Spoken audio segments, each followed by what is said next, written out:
अभी के अभी स्मॉल कैप से पैसा निकाल लो अगर आप नए इन्वेस्टर हो, रिस्क लेने को रेडी नहीं हो और साथ में 5 साल से कम का सोच रहे हो। पर ऐसा क्यों, चलो समझते हैं। स्मॉल कैप फंड एक तरीके का इक्विटी ओरिएंटेड फंड है जो मार्केट कैप के हिसाब से पैसा लगाता है।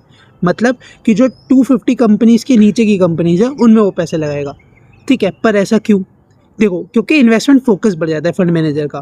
क्योंकि अगर फंड मैनेजर के पास ऐसे बहुत सारे डाइवर्सिफिकेशन कंपनीज मिल जाती है, क्योंकि 250 कंपनीज जो होती हैं वो आपकी होती है 5000 नीचे की जो कंपनीज होती है, 5000 करोड़ के नीचे की जो मार्केट कैप की कंपनीज है उनमें उन्हें पैसा इन्वेस्ट करता है।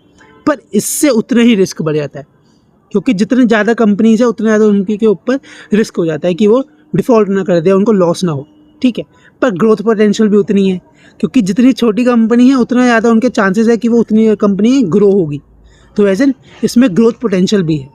फिर क्या करें इन्वेस्टमेंट्स का, इन्वेस्टमेंट करें या नहीं करें स्मॉल कैप में? देखो, आप स्मॉल कैप में पैसे इन्वेस्ट करो, पर एक छोटा सा पोर्शन इन्वेस्ट करो। एज एन अपना पोर्टफोलियो को डाइवर्सिफाई करो। आप इक्विटी में भी पैसा लगाओ, मतलब मल्टी कैप में भी पैसे लगाओ या फ्लेक्सी कैप में लगा सकते हो। आप कमोडिटीज़ में पैसा लगाओ, आप इंटरनेशनल फंड में पैसा लगाओ, स्मॉल कैप में भी लगाओ। 10 to 15% आपका जो पोर्टफोलियो है उसमें स्मॉल कैप भी होना चाहिए।